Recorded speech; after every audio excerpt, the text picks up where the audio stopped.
ബിൽഡിങ്ങിൻ്റെ ഡിസൈനിനനുസരിച്ച് റൂഫിൻ്റെ ഡിസൈനിലും മാറ്റം വരുത്തേണ്ടതുണ്ടല്ലോ. കണ്ടംപററി ഡിസൈനുള്ള വീടിൻ്റെ മുകളിൽ ഒരു ട്രഡീഷണൽ വീടിൽ നമ്മൾ ചെയ്യുന്നത് പോലെ മൾട്ടി സ്ലോപ്പായി ഒരു റൂഫ് ചെയ്യുമ്പോൾ ആ വീടിൻ്റെ മൊത്തം പാറ്റേണിനെ തന്നെ അത് ബാധിക്കും.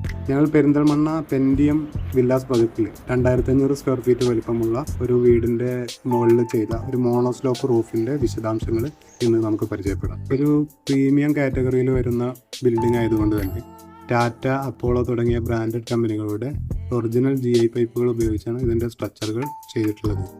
2 mm തിക്നെസ്സുള്ള 4x4 പൈപ്പുകൾ ഉപയോഗിച്ചാണ് അതിൻ്റെ പില്ലറുകൾ നിർമ്മിച്ചിരിക്കുന്നത്.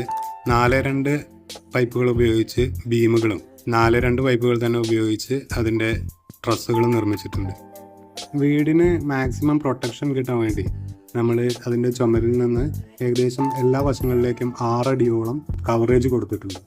സ്ട്രക്ചറൽ വർക്ക് ചെയ്യുന്ന സമയത്ത് ആദ്യം നമ്മൾ അപ്പോക്സി പ്രൈമർ നമ്മുടെ പൈപ്പുകളിലെല്ലാം അപ്ലൈ ചെയ്യും. അതിനുശേഷം എറക്ഷൻ വർക്ക് കഴിഞ്ഞതിന് ശേഷം നമ്മൾ ഗ്രൈൻഡ് ചെയ്ത ഭാഗത്തും അതുപോലെ വെൽഡ് ചെയ്ത ഭാഗത്തും ഒരു തവണ കൂടി നമ്മൾ അപ്പോക്സി പ്രൈമർ ടച്ച് ചെയ്ത് കൊടുക്കും. പ്രൈമർ കംപ്ലീറ്റ് പൂർണ്ണമായി കഴിഞ്ഞാൽ അതിൻ്റെ മുകളിലാണ് നമ്മൾ മറ്റ് ഇനാമൽ പെയിൻറ്റുകൾ അടിക്കാറ്. ഈ പ്രൊജക്റ്റിൽ നമ്മൾ വൈറ്റ് അപ്പോക്സി പെയിൻ്റാണ് അപ്ലൈ ചെയ്തത്. വൈറ്റ് കളറിലുള്ള അപ്പോക്സി പെയിൻറ് ആദ്യമായിട്ടാണ് നമ്മൾ ഉപയോഗിക്കുന്നത്. അതുകൊണ്ട് തന്നെ ഞങ്ങളെടുത്ത് ചെറിയൊരു പാളിച്ച പറ്റി. ഗ്രേ കളറിലുള്ള അപ്പോക്സി പ്രൈമർ അടിച്ചതിൻ്റെ മുകളിൽ വൈറ്റ് കളർ പെയിൻറ് അടിച്ചു കഴിഞ്ഞാൽ ഒട്ടും കവറേജ് കിട്ടുന്നില്ല. അതുകൊണ്ട് തന്നെ 3 ലെയർ വൈറ്റ് പെയിൻറ് അടിച്ചതിന് ശേഷമാണ് നമുക്ക് ഈ പ്രോജക്റ്റ് കംപ്ലീറ്റ് ചെയ്യാൻ വേണ്ടിയിട്ട് പറ്റിയത്. ഷീറ്റ് സ്ക്രൂ ചെയ്യുന്നതിനുള്ള പട്ടികയായിട്ട് നമ്മൾ ഉപയോഗിച്ചത് 1.25 പൈപ്പാണ്. ഒറാലിയം കമ്പനിയുടെ 0.46 mm അലുമിനിയം റൂഫിംഗ് ഷീറ്റാണ് നമ്മളിതിൽ റൂഫിങ്ങിന് വേണ്ടിയിട്ട് ഉപയോഗിച്ചത്. അതുകൊണ്ട് തന്നെ പർലിങ്ങുകളുടെ അകലം പരമാവധി കുറയ്ക്കാൻ വേണ്ടി നമ്മൾ 2 അടി അകലം മാത്രമാണ് കൊടുത്തിട്ടുള്ളത്. 10 mm പ്ലേറ്റിൽ ആങ്കർ ബോൾട്ട് അടിച്ചാണ് നമ്മളിതിൻ്റെ പില്ലറുകൾ നിർത്തിയിരുന്നത്.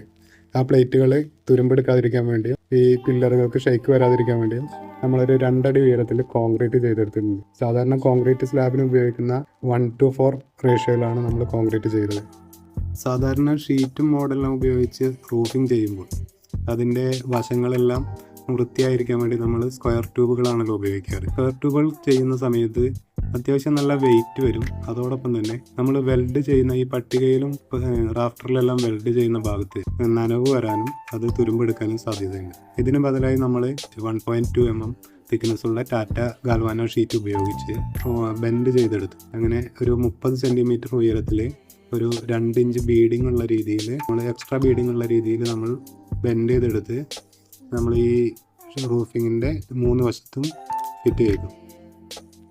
പുറകുവശത്ത് PVC ഗട്ടർ വെച്ച് വെള്ളം കളക്ട് ചെയ്ത് 4 ഡ്രോപ്പർ വഴി താഴേക്ക് എത്തിക്കാനുള്ള സംവിധാനം ചെയ്തിട്ടുണ്ട്. നമ്മുടെ ക്ലയൻറ്റിന് സെക്യൂരിറ്റി പ്രധാന കൺസേൺ ആയതുകൊണ്ട് തന്നെ ഒരു 4 അടി ഉയരത്തിൽ നമ്മൾ 3/4 GI പൈപ്പ് തന്നെ ഉപയോഗിച്ച് 4 വശത്തും ഹാൻഡ് റെയിലുകൾ നിർമ്മിച്ചിട്ടുണ്ട്.